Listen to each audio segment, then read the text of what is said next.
I will talk about estimating derivatives of a function defined on a regular grid. It's a very simple topic.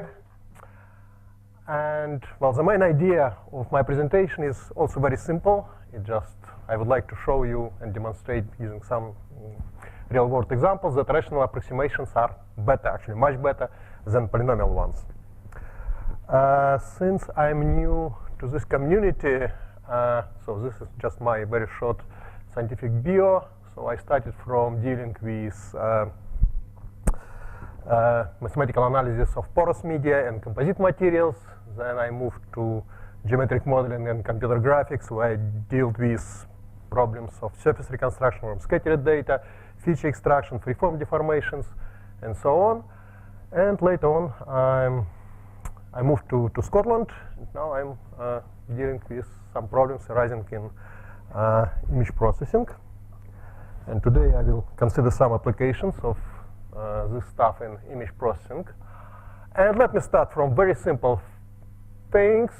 So we have a function defined, so for example, one-dimensional function defined on a regular grid. And we would like to estimate derivative. Well, okay, so how can we do it?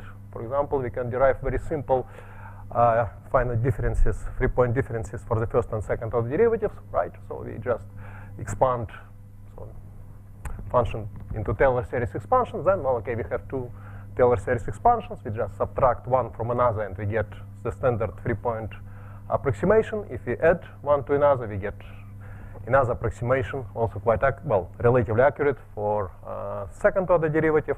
And obviously, if bigger stencils are used, then more approximations can be obtained.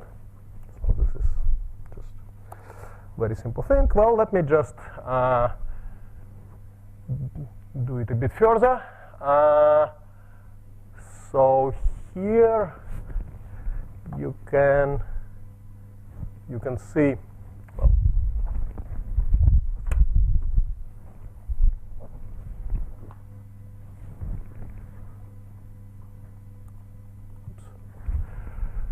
So I can write, well, again, so basically what I'm doing here, I subtract one expansion from another. So here I write this reminder in this form. So second derivative of the first derivative, actually, well, supposed to be the third derivative, right? And then, well, from the previous slide, we have really nice approximation of the second derivative. So I can put that second derivative approximation here. And I arrive at a slightly unusual finite difference scheme to compare with the previous one, because you see it is implicit, right? So here we have, in the left-hand side, we have function defined on a grid. In the right-hand side, we have derivative, but we have actually linear combination of derivatives, of first order derivatives at the grid points. So this is very simple implicit or compact finite difference scheme. And if you would like now to determine, if you would like to estimate derivative, well, basically we ignore, of course, the remainder.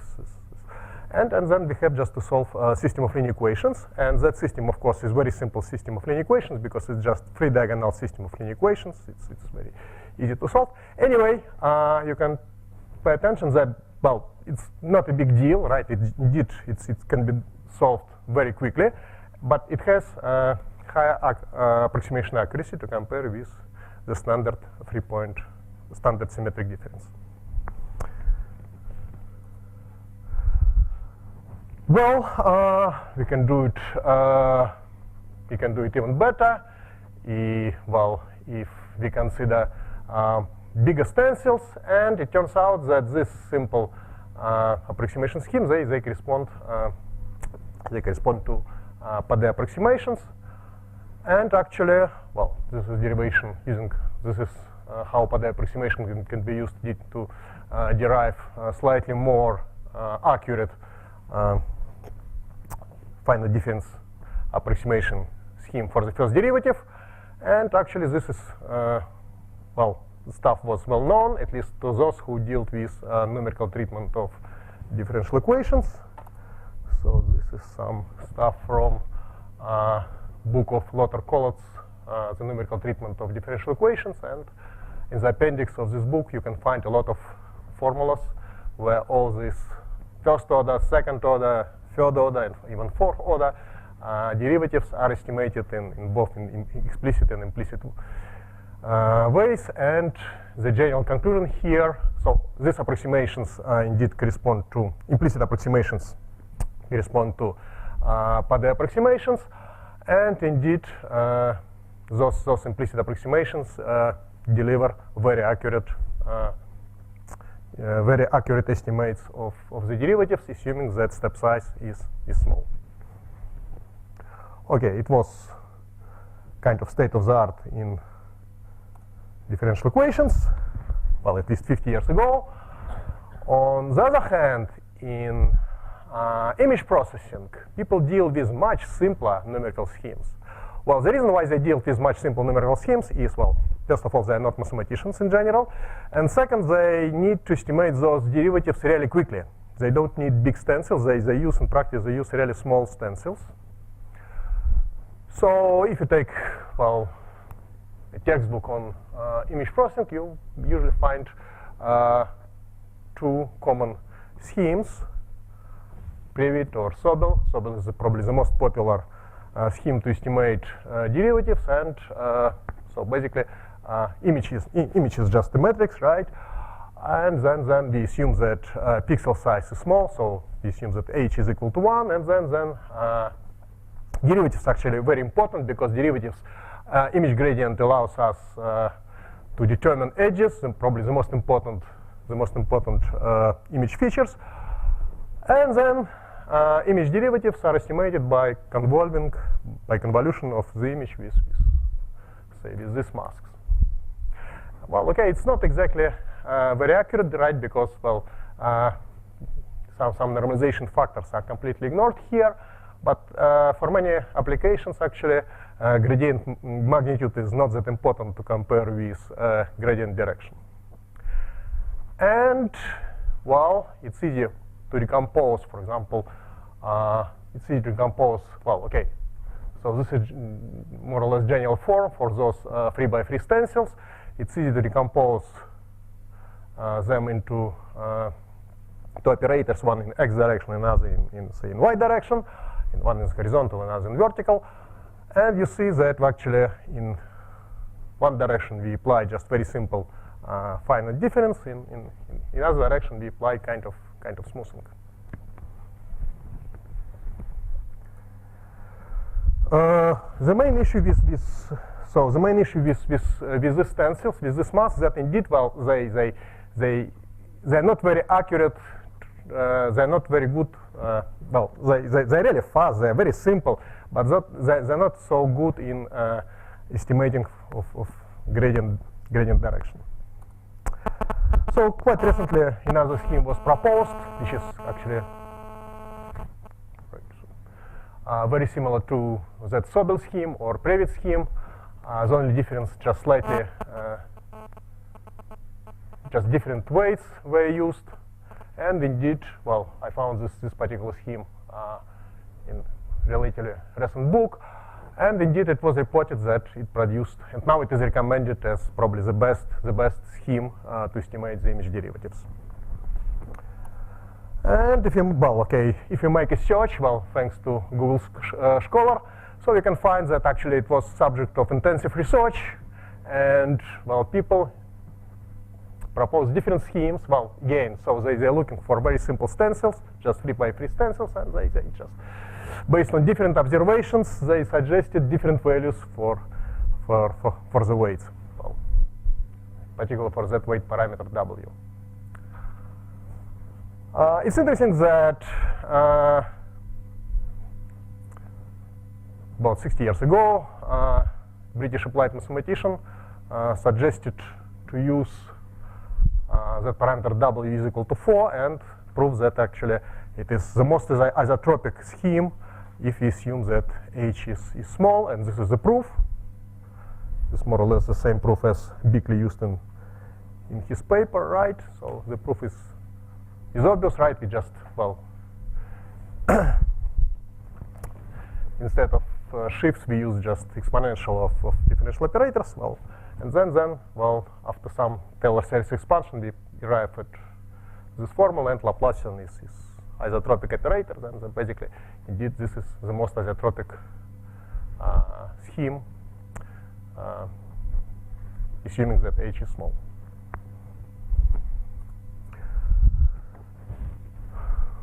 Right. So it was published in 1948. It wasn't very popular. Actually, people, some people in the image processing community rediscovered this result, well, at least twice.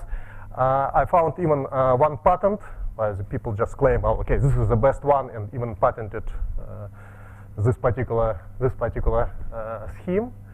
Anyway, this result is not very well known to image processing community. And now I would like, maybe first of all, I would like to make some guess why indeed so strange masks are used to estimate image derivatives, and then I will try to justify that guess. Well, when we use finite difference scheme instead of true derivative, well, we cannot take the true derivative, we have only discrete data. We introduce kind of smoothing. I will explain it later. We introduce kind of smoothing, and that smoothing in one direction should be compensated, if you would like to get isotropic estimate, should be compensated by more or less the same amount of smoothing applied to the orthogonal direction. In order to justify this claim, I would like to start from some very simple stuff from digital signal processing. So let's forget about two-dimensional data. Let's consider just one-dimensional data. Assume that we have a linear shift invariant operator L. Then it can be characterized, well, by its eigenvalues. Well, basically, it's just eigenvalues called frequency response. Well, basically, this is just Fourier transform. Well, let's assume for simplicity that H, well, we always can rescale our data that H is equal to 1. Then omega varies between minus pi and pi. So minus pi and pi are just Nyquist frequencies. And then we can compare those frequency responses for the true derivative. And for the true derivative, it's just J. Well, in engineering, for square root from -1, they use J instead of I. So J is just square root from -1. So J omega, and the simplest finite difference gives us, obviously, J sine omega, right? So, and if you plot,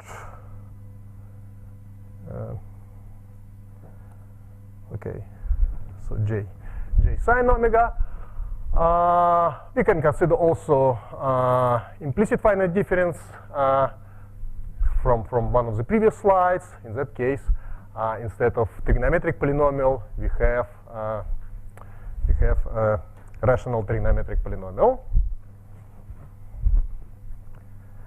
And it's interesting to see, it's interesting to plot the graph of those frequency response functions. So the black line is just a frequency response for the true derivative. The blue one is just the standard finite difference. And then, well, some other schemes. For example, we can consider some schemes corresponding to Padé approximations, sixth-order Padé approximations, and, well, one more scheme corresponds to what I call implicit char approximation scheme, which the idea is just in the char approximation scheme. Let me come back. So here, instead of applying that smoothing in the orthogonal, so in one direction we estimate the derivative, in opposite direction, in the orthogonal direction, we apply smoothing. Then the idea is just, instead of applying smoothing in the orthogonal direction, apply equivalent sharpening in the same direction at which we estimate the image derivative.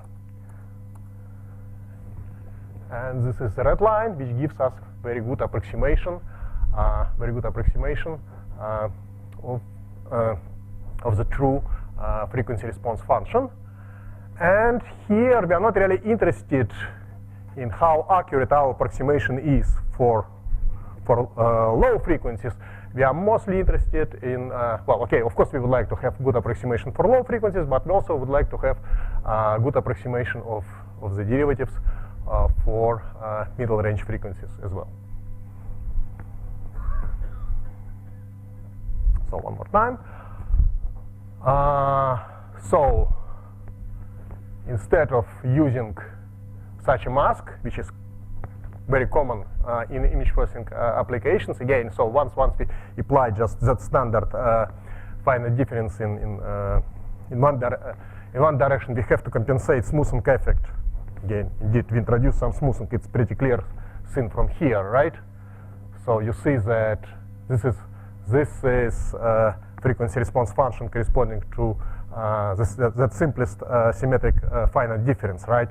So you see, you introduce some smoothing to compare with the true derivative. So instead of compensating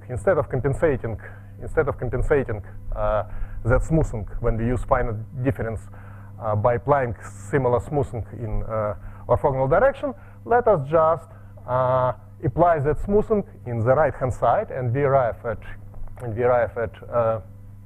implicit finite difference, very simple implicit finite difference. And it turns out if we use such a simple scheme, well, again, computation is very simple, right? Because, well, but if you would like to estimate our derivative, then what we have to do here, we have to solve free diagonal system of linear equations, very simple system of linear equations. Indeed, it turns out that it gives much better approximation of the true image derivative, and in particular of the true gradient. So here some graphs. Blue means low error, red means, or yellow means high error. And if you compare implicit schemes to the explicit counterpart, well, they implicit and corresponding explicit schemes, they more or less produce more or less similar results if you consider gradient direction estimation, but the difference is big if you deal with gradient magnitude, then corresponding implicit schemes are much better.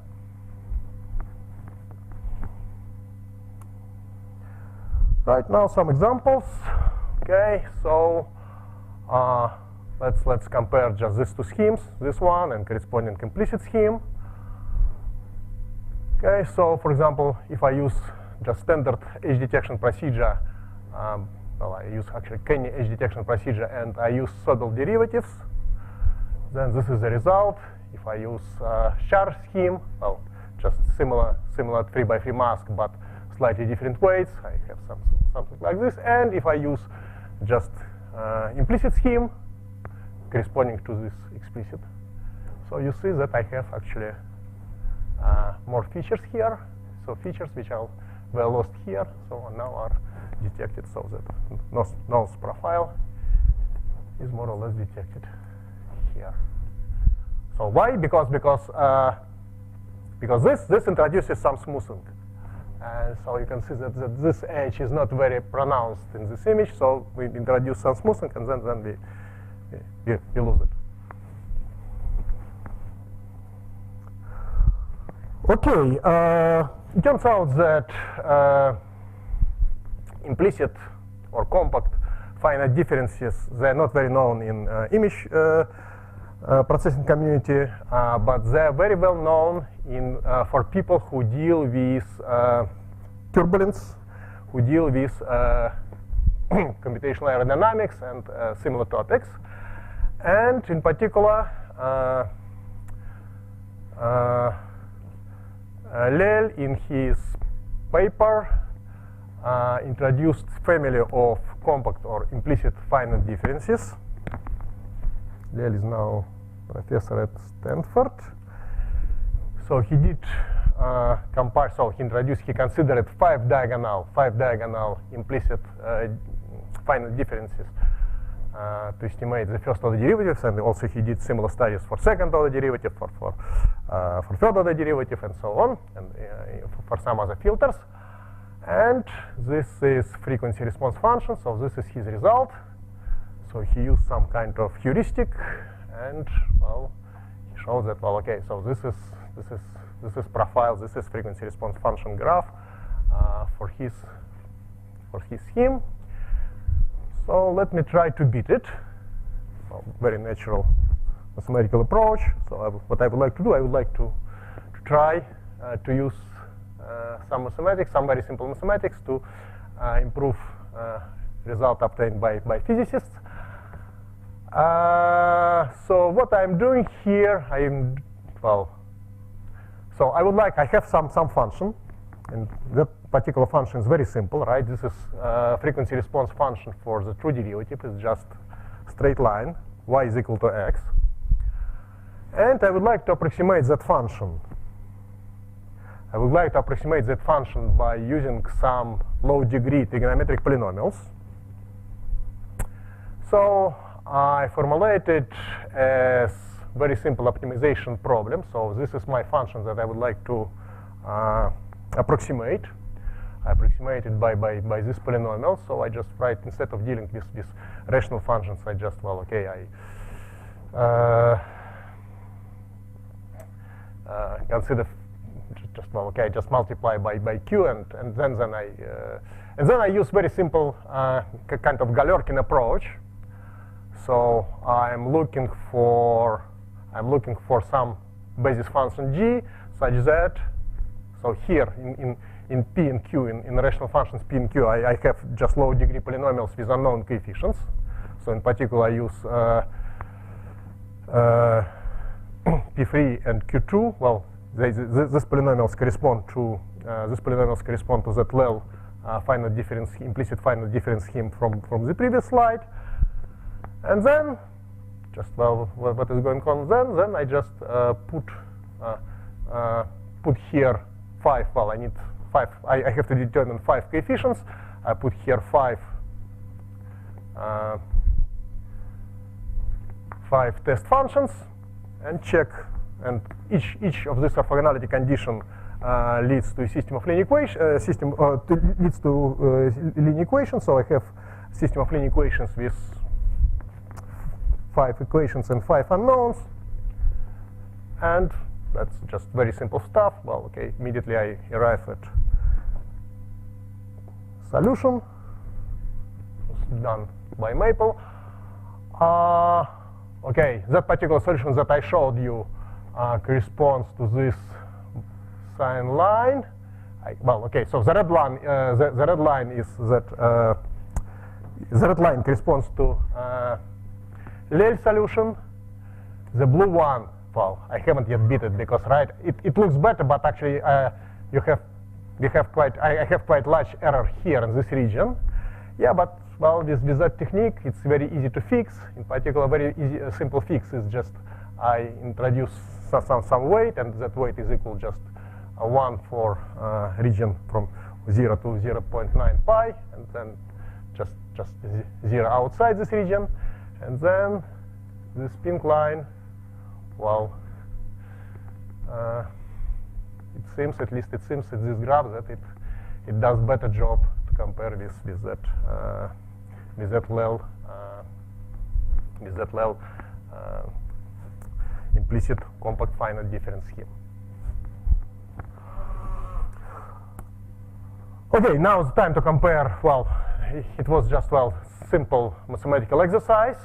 Now it's time to compare whether it really does matter for image processing, right? Because now it's slightly more complex finite difference, right? Because now it's also quite simple, right? Because it leads just to 5-diagonal, pentadiagonal system of linear equations.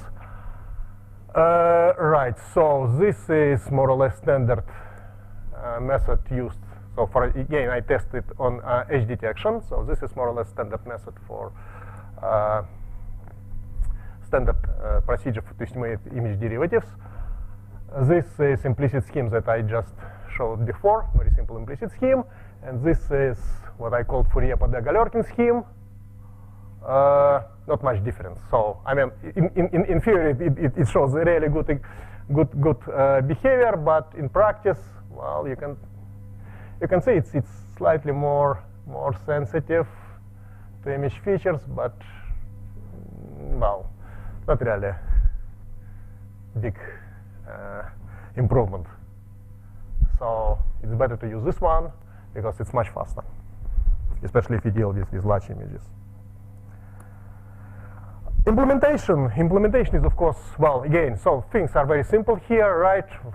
Implementation, so basically what we have to do, we have just let me come back to the schemes I deal with. So this I deal with say, for example, scheme like this, right? So some smoothing, some convolution should be applied to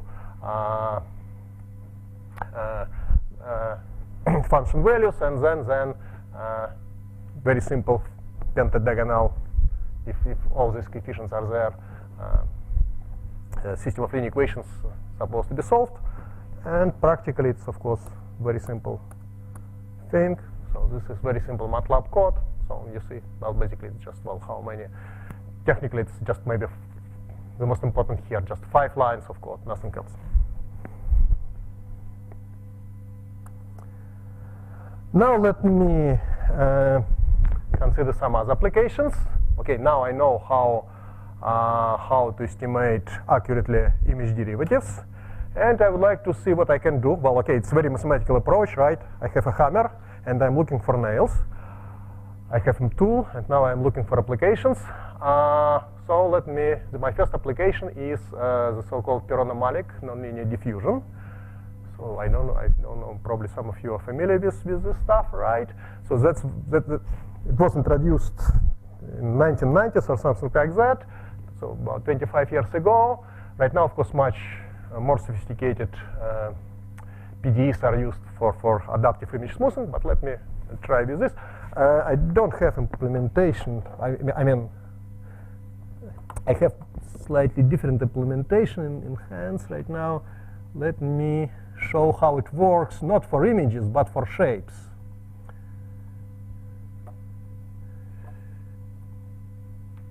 So I have a shape. Well, it's clean shape.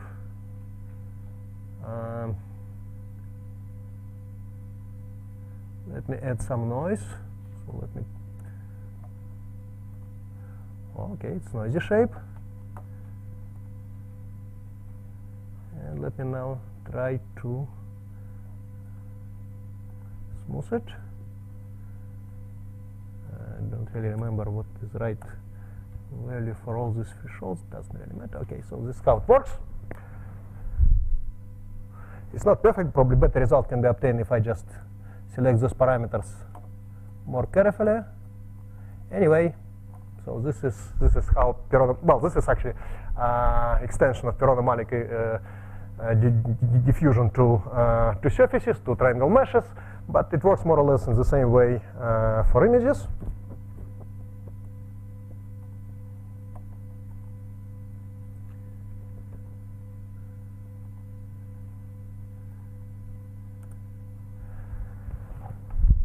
And let's consider example. So this is kind of circular pattern corrupted by noise.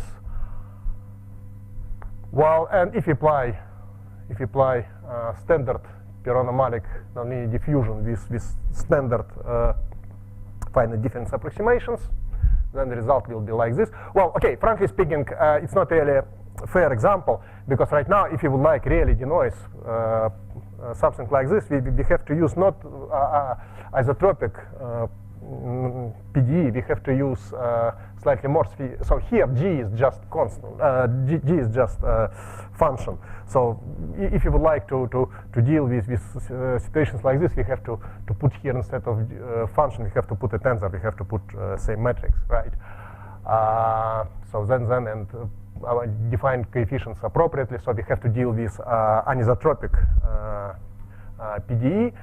Well, okay, anyway, this is just original PDE introduced by Peron and Malik, and this is result if standard 3x3 approximations for image derivatives are used, and this is result when implicit schemes are used for estimating the first order derivatives. Okay, so the same approach, of course, can be applied. The same approach can be applied for the second order derivatives.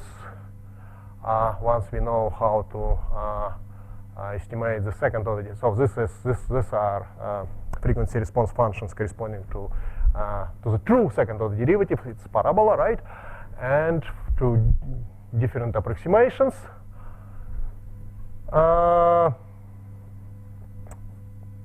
So this green one is just the standard 3-point approximation for the second order derivative. And then, well, let's try to apply this stuff, for example, to inverse diffusion. All right. So what is going on here? I start from some image, more or less clean image. I apply Gaussian blur, and I would like to deblur it. Well, there are actually, of course, very efficient methods to deblur it, but here, what I would like to do, I would like to apply just inverse diffusion. And, well, okay, in university I learned that inverse diffusion is really a nightmare. It's very unstable, indeed. But it turns out, it was really surprising to me that when you deal with finite differences, then it's not that unstable. It's pretty good. So if I apply if I apply the standard 5-point Laplacian, after a certain number of iterations, it will be something like this. And then well, okay, so you cannot play against theory, so some instabilities appear. If I apply some Laplacian carefully defined such that it suppresses, it removes its smooth high frequencies, then much better result can be obtained. And then after some number of iterations, of course, it will be destroyed. I mean, some noise will appear, of course. Just because, well, okay, inverse heating equation is not stable. Okay, so all this stuff with implicit schemes, of course, can be also extended to deal with low-pass filters, high-pass filters, and whatever else. And my approach with all this, very simple approach with all these approximations, Fourier-Padé-Galerkin approximations, can be also used to generate implicit low-pass filters. But it turns out that there are, well, again, thanks to Google Scholar, you can find actually quite simple and quite efficient way to generate such implicit low-pass filtering schemes with really nice frequency response functions. So here we just preserve, for example, we preserve all these frequencies and we nicely suppress higher frequencies, and we can control position of inflection point. We can control many other things. So we have two parameters. Okay, so this is, well, okay, indeed we have nice, so here we have two parameters, epsilon and p. We have nice shapes for those frequency response functions. So we can generate easily very fast and efficient smoothing schemes, right? We can really efficiently suppress high frequencies. And then let me try to apply this again to inverse diffusion problem. Well, this time I will use big amount of noise, big amount of blur. So again, original image, blurred image, some blurred. And then what I'm doing again, I just apply very simple, extremely simple Euler scheme to inverse diffusion, which is supposed to be very unstable, right? And after each iteration, I just apply that implicit low-pass filtering, just to suppress all those instabilities that may arise. And this is the result. This is, well, okay, it's, well, of course, it's not very simple to, I mean, it looks similar, but of course, you can observe some defects, in particular, all these high-frequency details just well, washed out, right? Just because I just indeed apply some low-pass filtering, so no miracles. So here just important features are preserved. So here is some error estimate. So at a certain moment, well, for different Laplacians, doesn't really matter what actually it turns out that doesn't make much difference what Laplacian approximation is used. And some optimal number of iterations for that particular blur is somewhere here. And then well, okay, then instability. Well, then no miracles. Then of course, well, inverse diffusion is not stable, right? But what is interesting that nevertheless, if we just increase number of iterations, well, I mean, obviously I will destroy my image at a certain moment, but nevertheless, even for, so this is optimal, but even for 85 iterations, so here 85, well, 85 corresponds somewhere here, right? So 80 and 85 will go error, approximation error is really large. Nevertheless, I cannot say that, well, okay, you can see that pattern that arises due to instability, but nevertheless, I mean, it's not that bad. So very simple method to perform Gaussian deblur. Okay, what else? What else again? So what else it can be used for? There is very simple and widely used technique, so-called unsharp masking, and this is basically just one step Euler Euler step for inverse diffusion. So the task is just to enhance, to perform image enhancing, and if image has some high frequency content, then it is somehow enhanced too much, right? So what could be possible solution? One way to do it is just to use appropriate Laplacian that suppresses high frequencies, or indeed just apply some kind of implicit low-pass filtering that suppress high frequencies. And well, I don't know whether this is visible or not. So this original image, these two are enhanced, and this should be better than this, just because here too much enhancement is applied to high frequencies. Well, again, so where else it can be used? It can be used to generate subdivision curves. So subdivision is a very useful approach, widely used in computer graphics. So the idea is very simple. So we start from some polygonal curve, polyline, then we introduce some rules how to insert new vertices, and then if those rules are properly designed, then in the limit we get nice smooth curve, and those original points can be used as kind of control points, and well, similar procedure can be applied to surfaces, to meshes. And in particular, for example, in Pixar's Gary's game movie, all geometric characters were designed using subdivision approach. Well, actually, we don't really need to perform that infinitely many steps. We have to stop, since in computer graphics people deal with just sufficiently dense meshes, so we have just to stop after, so say 4 or 5 iterations would be quite enough. And it turns out that all these implicit things can be used to generate new subdivision rules. Unfortunately, only for curves. For surfaces, it's a bit challenging, because for curves everything is simple, right? We have very simple topology. For surfaces, well, surface mesh may have quite complex topology, quite complex connectivity. It would be better to say connectivity. Anyway, well, this lead using implicit filtering schemes lead to generating some new subdivision schemes, at least for curves. And well, we have actually 2 types of implicit subdivision schemes. One is interpolatory, and another is approximation subdivision. So this is interpolatory subdivision schemes that we don't change original positions. So I applied just for one-dimensional signal, and it turns out that it performs very good. So I have some signal, and then define on a sparse grid, and I would like to interpolate it, and it turns out that my scheme produces pretty good interpolation results. Okay, so some references. Okay, Collatz, I already mentioned him.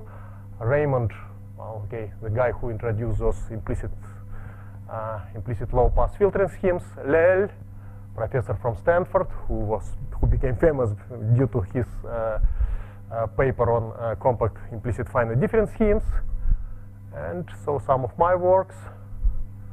So today I mostly present my work published in Science Journal of Imaging Sciences, and well, okay, I also did some other work together with Boris Hesin and Serge Tabashnikov, but I haven't presented results from this particular work today.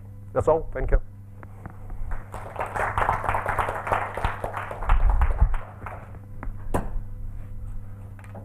Any questions?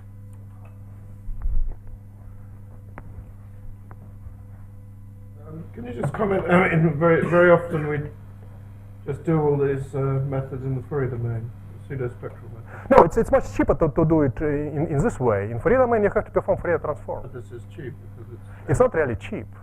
I mean, yeah, you have fast Fourier transform, but assume that you have really large image, right? And also, if you apply it Fourier transform, you have to assume that size is 2 in power n, right? So here it's much faster. Because what you have to do, you have just to solve system of linear equations, and that really sparse system of linear equations, say 3 diagonal or 5 diagonal, and using back substitution, it's really fast. It's much faster than fast Fourier transform.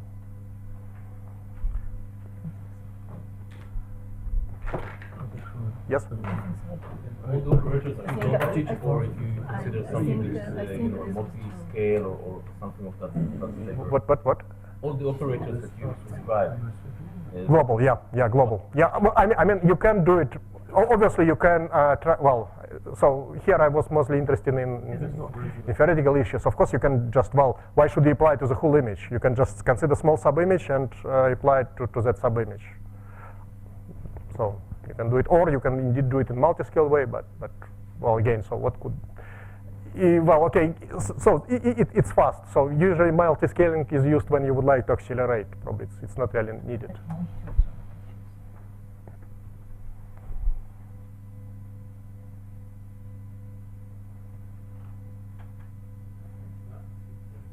Questions? So let's thank all the morning speakers again.